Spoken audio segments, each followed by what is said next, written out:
Narkoba menarik dibincangan saat ini karena memiliki dua sisi, yaitu sisi terang dan sisi gelap. Sisi terang dipergunakan dalam dunia medis, farmakologis, dan penelitian. Sedangkan sisi gelap bila disalahgunakan sehingga berbahaya dan dapat menyebabkan kecanduan.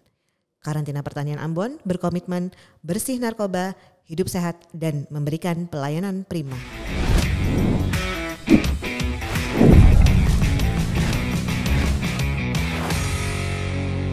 Oke, selamat pagi. Hai, sahabat Kimol Talk. Kita ketemu lagi nih di podcast kita yang kedua ya hari ini. Oke, hari ini kebetulan ada Pak Admer dari BNN, kemudian ada Pak Haris Hadiono juga.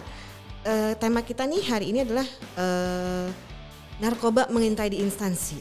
Wah, udah siap dan waspadakah kita? Kayaknya seru nih. Oke, kalau kayak gitu kita langsung aja ya, nggak usah banyak-banyak kata nih, kita langsung aja mulai. Apa kabar Pak Admer? Baik, ya. Alhamdulillah. Pak Aris, sehat Pak Aris? Alhamdulillah selalu sehat. Alhamdulillah. Oke. Ini sesuai dengan instruksi Presiden nomor 6 tahun 2018, Rencana Aksi Nasional Pencegahan dan Pemberantasan Penyalahgunaan serta Peredaran Gelap Narkoba dan Prekursor Narkotika, ada MOU dengan pihak-pihak terkait, kemudian yang dari luar juga gitu. Nah, kayak gitu tuh gimana Pak? Kita nih sebagai instansi yang ada di daerah tuh kerjasamanya seperti apa nih Pak? Ya, terima kasih. Memang kalau kita berbicara tentang upaya pemberantasan penyalahgunaan peredaran gelap narkotika, itu Inpres yang terbaru nomor 2 tahun 2020. Oh baru, ya. Ini berarti saya agak belum update ya. Lanjut dari yang tadi dikatakan ya, tadi betul, ya. Betul. Nah memangnya memberikan arahan, petunjuk untuk seluruh lapisan masyarakat, khususnya ASN, TNI Polri, agar bisa menjalin hubungan kerjasama untuk memberantas barang haram yaitu narkotika. Kenapa ini perlu dilakukan? Karena Indonesia dalam kondisi darurat narkotika. Kita paham bahwa kondisi darurat itu berarti sesuatu yang sudah sangat memprihatinkan. Dengan demikian, Presiden Republik Indonesia Pak Insinyur Joko Widodo memberikan sebuah penguatan untuk pemberantasan narkotika itu. Agar dia tidak boleh dikatakan bebas untuk dimasukkan dan dijual ke dalam wilayah hukum Republik Indonesia. Oh, gitu ya, Pak, ya. Oleh karena itu kita paham bahwa siapa saja bisa memakai narkotika. Entah itu bayi dalam kandungan saja. Kalau umpamanya orang tuanya ya, Pak, ya. Ibu yang sementara hamil itu mengkonsumsi narkotika, yang jelas itu sangat berpengaruh kepada janin bayi itu sendiri. Nah, dan sampai orang yang sudah mau meninggal sekalipun biasa saja menyalahgunakan narkotika. Iya, Pak. Anggota oknum pribadi dari pelajar, mahasiswa, tokoh masyarakat bahkan tokoh agama juga bisa terjadi penyalahgunaan narkotika. Oleh karena itu narkotika mengancam siapa saja termasuk mengancam ASN-nya. Nah, oleh karena itu seorang aparatur sipil negara, seorang pengabdi masyarakat, dia harus mempunyai motivasi dalam hidup. Motivasi pertama adalah bagaimana dia takut Tuhan. Negara Indonesia ini kita kenal bahwa semua warga negara di Republik ini adalah penganut agama-agama yang ada. Nah, oleh karena itu yang pertama dia takut Tuhan sesuai dengan ajaran agamanya. Yang kedua dia harus mencintai NKRI, Negara Kesatuan Republik Indonesia. Ada yang dengan slogan bilang NKRI harga mati. Iya, betul. Ya. Dan yang ketiga, dia harus mencintai kemanusiaan. Dari takut Tuhan, cintai negara, cintai kemanusiaan. Kalau memangnya konsep ini harus dilaksanakan, otomatis kita harus sehat. Orang sehat itu dia dapat berkreatif, bisa melaksanakan apa saja. Sesuai dengan, dan lebih kita fokuskan untuk ASN, otomatis sesuai dengan tanggung jawab pengabdiannya. Contoh seperti misalnya di lembaga karantina pertanian ini. Kita harus melaksanakan tugas kita secara baik. BNN juga secara baik. Semua aparatur sipil negara, TNI Polri harus menjadi contoh atau garda terdepan dalam pemberantasan narkotika. Nah oleh karena itu, kalau memangnya kita punya semangat yang sama, spirit yang sama, kita juga harus menularkan kepada masyarakat bahwa bangsa ini menjadi bangsa besar. Kalau insya Allah kalau memangnya tahun 2045 kita yang masuk ke tahun emas, 100 tahun Indonesia merdeka. Nah, 100 tahun Indonesia mereka itu dengan generasi yang kita jumpai sekarang ini, kalau kita bina mereka secara baik, itu berarti kita akan menjumpai pemimpin-pemimpin atau tokoh-tokoh yang handal ya, yang punya kreativitas, yang dapat diandalkan untuk bisa mengisi seluruh aspek kehidupan berbangsa mereka dalam bentuk profesi masing-masing. Tetapi kalau misalnya banyak sekali generasi muda kita yang salah gunakan narkotika, otomatis tahun 2045 merupakan tahun Indonesia emas ini, kita akan jumpai generasi-generasi yang loyo, yang tidak siap untuk berkompetisi. Nah, Pak Imah, jadi penjelasan dari bahwa narkoba ini Bapak ya, pengguna narkotik bukan hanya merusak diri sendiri tapi bisa merusak bangsa negara ini Bapak ya. Jelas sekali Pak. Bukan hanya untuk dirinya yang pengguna saja. Wah, ini benar-benar nih. Artinya, nah kita sebagai aparatur sipil negara yang juga mengabdi pada negara ini pastinya Pak ya, juga harus membantu benar ini. Nah, tadi seperti apa? Menjadi kader-kader anti narkoba. Nah, apalagi tugas kita juga menjaga pelayanan pengawasan di pintu-pintu pemasukan nih Pak. Nah ini penting sekali ada MOU nanti kita lanjut ya Pak. Mungkin dengan yang berantas itu Pak ya. Siap, harus laksanakan MOU. Siap. Supaya kita lebih mempersempit ruang gerak para bandar narkoba dengan modus-modus operandinya. Ya. Harapan kami jika masyarakat dapat mengakses data atau informasi perkarantinaan, masyarakat bisa bersinergi dengan Badan Karantina Pertanian untuk berpartisipasi aktif dalam cegah tangkal penyakit hewan dan tumbuhan, memajukan pertanian dan meningkatkan perekonomian masyarakat, serta menjaga dan melestarikan keanekaragaman hayati di Indonesia untuk anak cucu kelak. Karantina bersama Anda melindungi negeri. Kalau kemarin nih, kalau nggak salah setahun atau 2 tahun yang lalu, kita juga sempat heboh nih Pak di karantina pertanian mengenai adanya masuk narkoba dengan menggunakan bawang kalau nggak salah ya Pak ya. Bawang bombay apa gitu dimasukin narkobanya di dalam situ. Berarti modusnya mereka itu sangat-sangat beragam ya Pak ya. Nggak cuman manusianya yang sebagai kurir dipergunakan, tapi apapun akan dipergunakan supaya bisa menyebarkan itu. Ini nih Pak, narkoba itu kan sebenarnya awal-awalnya kan sebenarnya itu kan penyalahgunaan obat-obat yang sebenarnya bisa dipergunakan dalam bidang kesehatan dan kedokteran untuk penenang, untuk digunakan pada saat melakukan operasi gitu kan Pak. Nah, kalau jenis-jenis yang diperbolehkan, yang legal itu gimana nih Pak? Bedanya dan aturannya untuk mendapatkannya gitu. Ya, terima kasih Mbak Irma. Ini ya kita harus paham dulu ya. Narkotika itu dipergunakan oleh manusia hanya pada 2 kepentingan. Di luar pada itu namanya penyalahguna, itu bertentangan dengan hukum. Ya. Yang narkotika untuk dipergunakan oleh manusia itu yang pertama berupa kepentingan kesehatan berupa tindakan-tindakan medis. Contoh yang seperti tadi Mbak Irma sudah bilang bahwa ada tindakan medis berupa operasi. Nah itu bius itu suatu boleh dikatakan itu narkotika, ya. Tetapi itu diawasi.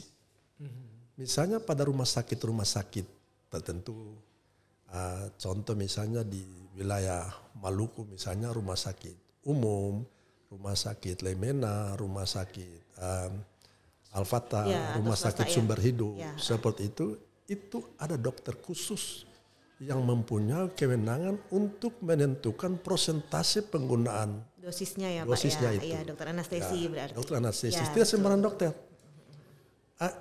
Itu berarti bahwa diawasi ketat. Nah, kalau misalnya untuk kepentingan boleh dikatakan masih kaitan dengan medis, misalnya untuk batuk, racikan betul, juga betul. Ada semacam unsur penenang. Tapi bukan untuk menyembuhkan. menenangkan. Dari sisi medis otomatis sudah paham itu ya. Nah, narkotika dipakai yang kedua itu untuk kepentingan penelitian ilmiah. Misalnya ada riset-riset, rancangan-rancangan percobaan. Contoh misalnya ada anak-anak kita atau adik-adik kita yang kuliahnya di Fakultas Kedokteran, Farmasi. Kalau mereka melaksanakan penelitian butuh narkotika, negara harus siapkan. Tetapi itu harus seizin Kementerian Kesehatan. Nah, narkotika dipakai oleh manusia cuma untuk dua kepentingan ini. Di luar daripada itu adalah penyalahgunaan dan bertentangan dengan aturan perundang-undangan yang berlaku. Misalnya di negara kita. Nah, oleh karena itu mari kita gunakan narkotika ini sesuai peruntukannya. Kalau jadi kita harus tahu ada pengguna, ada penyalahguna. Pengguna itu yang dibenarkan dengan aturan, dengan kepentingan medis, kepentingan penelitian. Itu pengguna, itu dibenarkan.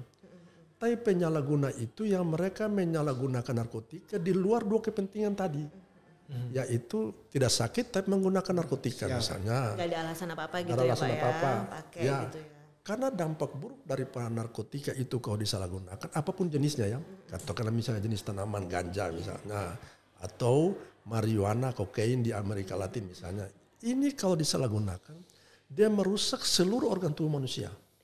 Belum lagi narkotika yang sifatnya sintetis seperti sabu. Ya.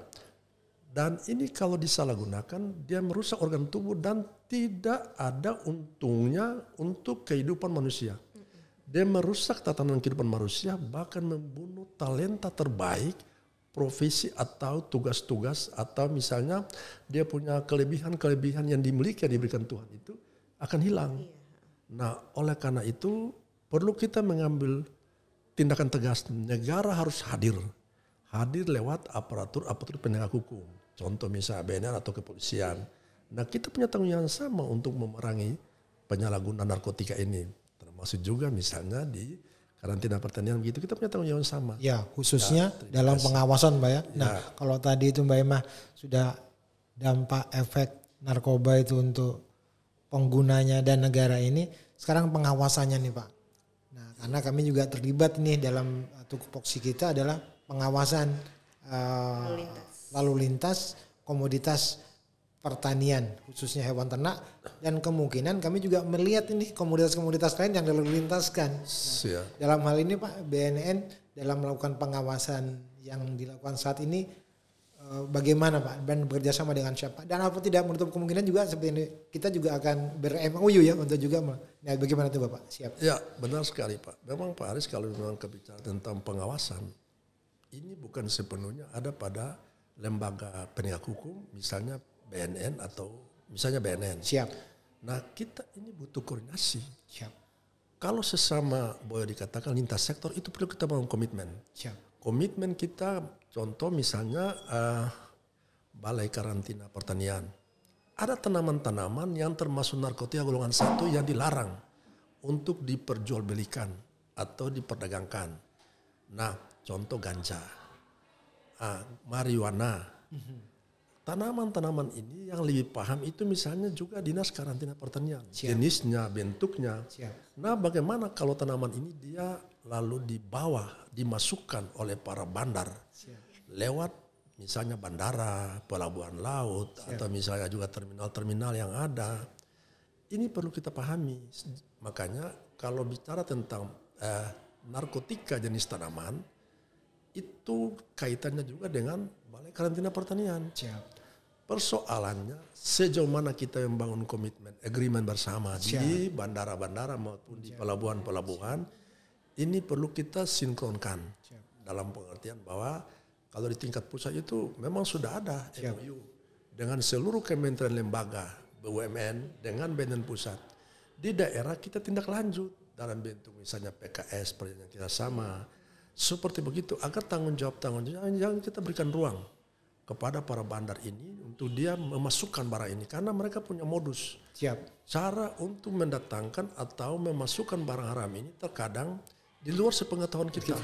Ya. Selalu berkembang terus selalu berkembang modusnya ya. Karena mereka ini juga mengikuti perkembangan zaman ya, mengikuti era teknologi. Iya, Pergerakan teknologi mereka gunakan. Siap. Nah, kalau kita ini hanya dengan sekedar tugas-tugas ego sektoral doang, ini berarti kita boleh dikatakan tidak maksimal. Siap. Tetapi kalau kita yang mau komitmen kebersamaan, berarti memang ini tanggung jawab kita sinkronkan untuk bagaimana memberantas peredaran narkotika, itu merupakan tanggung jawab bersama. Salah satunya Bapak, kami di Badan Karantina Pertanian di pelabuhan-pelabuhan besar yang notabene pada saat ini hanya di bandara saja yang ada X-ray. Di beberapa pelabuhan besar seperti di Priok itu Pak, itu sudah ada mobile X-ray Pak. Nah itu dan penggunaannya kemarin informasi dari teman-teman juga dari pihak kepolisian. Nah, mungkin dari informasi, mungkin juga di BNN sudah bisa masuk juga nih, bisa bersama-sama karena untuk memaksimalkan kendaraan operasional X-ray mobile itu Bapak. Siap, itu informasi Bapak. Siap. Ya. Jadi memang itu suatu langkah yang bijak sekali Pak. Siap. Ya, Pak Aris, karena memang kalau mobil yang bergerak itu ya sama dengan BNN juga punya misi-misi yang sama untuk pemberantasan. Kalau kita misalnya contoh kasus misalnya ya, barang titipan yang diketahui oleh petugas karantina pertanian di bandara. Nah bisa kita bangun koordinasi kerjasama, memberikan informasi kepada BNN atau kepolisian atau misalnya petugas-petugas dari TNI AU yang bergerak di bandara. Kita sama-sama sinkron untuk mengamankan areal itu agar tidak terjadi adanya suatu kegiatan pemasukan barang haram ini ke dalam wilayah kita, khususnya bicara tentang Maluku ya, atau Kota Ambon ya. Jangan sampai dia berada di sini. Karena kita harus berusaha menciptakan suatu kondisi agar para bandar ini dia merasa gusar ketika dia mencoba untuk memasukkannya. Dia tidak boleh tenang untuk memasukkan barang ini. Kita harus kepung beramai-ramai. Dengan demikian dia pikir kalau datang ke bandara pasti ada karantina pertanian, ada bea cukai, ada BNN, ada kepolisian, ada TNI, misalnya TNI AU misalnya, begitu pun dia di laut. Kalau dia masuk ke pelabuhan-pelabuhan resmi misalnya, atau dia menggunakan jalan tikus, dia diawasi. Kalau kita bisa menciptakan kondisi ini, otomatis tidak akan hidup lama di Republik ini. Kalau tidak hidup lama berarti kita ke nilai zero ya, berarti adanya narkotika tidak masuk, tidak ada pemakai. Ya begitu. Nah ini Mbak Ima menarik ini. Jadi nanti hasil kegiatan kita hari ini, kemudian di pertemuan yang podcast tambahan ini, MOU itu Mbak Ima harus ditindaklanjuti. Kemudian izin Bapak,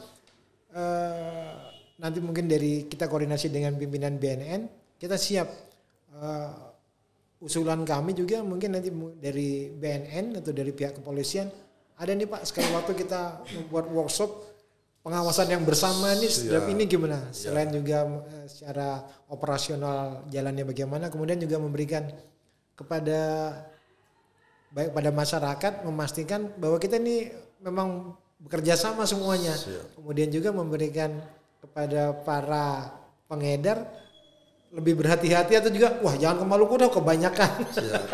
Terlalu banyak yang jaga. Bariernya banyak. Banyak bariernya. Sekali Pak. Siap. Gitu Pak. Wah Abner ya. Ini lagi Pak nih. Berarti misal nih Pak, tapi jangan sampai ya Pak ya. Misalnya nih di lingkungan kita sendiri nih ada yang menggunakan narkoba.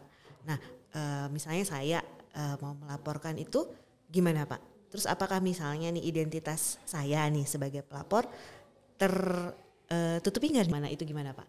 Ya, siap Pak Irma. Ini kita buat pendekatan hukum ya. Siap. Tapi di masing-masing instansi pemerintah harus ada satgas anti narkotika.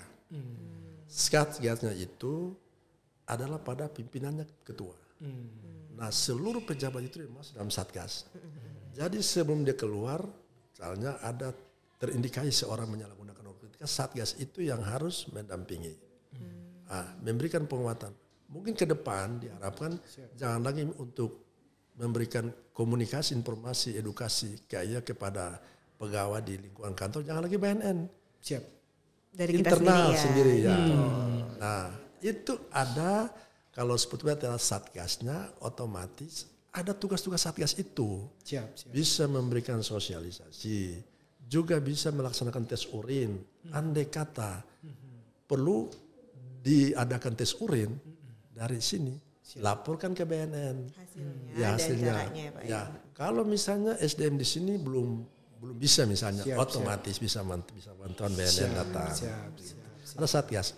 Nah, kembali kepada apabila ada yang menyalahgunakan narkotika, wajib hukumnya kita harus buat pendampingan kepada dia agar kita arahkan dia direhabilitasi.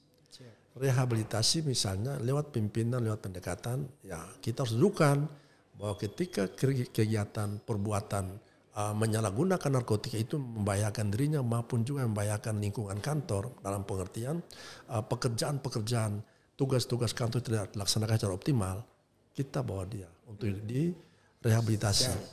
Tetapi kalau misalnya dia itu berhubungan dengan jaringan, berarti kita harus laporkan dia. Harus laporkan kemana? Laporkan ke BNN maupun juga ke aparatur kepolisian terdekat. Agar jaringan itu kita gunting mata rantai peredarannya. Sehingga tidak berpengaruh kepada lingkungan kantor maupun juga kepada lingkungan yang lain, lingkungan masyarakat itu. Nah ini perlu dipahami agar ini para bandar ini kita hati-hati dengan mindset mereka. Mereka selalu mencari mangsa, mencari pasaran untuk bisa memasarkan barang-barang itu dan mereka memanfaatkan kita sebagai aparatur sipil negara itu untuk menjadi perpanjangan tangan mereka. Nah ini yang perlu kita hati-hati karena sudah banyak kasus terjadi untuk aparatur sipil negara bahkan kepada pelayan-pelayan publik yang ada ini juga mereka selalu terjebak dengan rayuan para bandar. Jadi kalau misalnya Mbak Irma lapor itu dilindungi. Ada undang-undang perlindungan saksi. Jadi ketika dilindungi identitasnya tidak boleh diketahui, dibocorkan atau diberitakan kepada yang lain. Begitu ya. Oke. Sip. Oke Pak. Ini kayaknya kalau mau dipanjangin panjang banget nih Pak. Jam 2 jam sesi kita 1.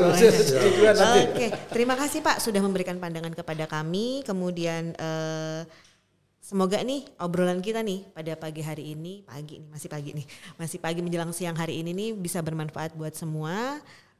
Kerjasama kita antara BNN dengan Karantina Pertanian Ambon, BNN Maluku ya Pak ya, kalau BNN-nya namanya BNN Provinsi Maluku ya Pak ya benar. BNN Provinsi Maluku dengan Karantina Pertanian Ambon terjalin dengan harmonis. Karena terima kasih untuk semua, kita pamit undur diri, sampai ketemu lagi di podcast kita selanjutnya. Terima kasih Pak Abner. Terima kasih.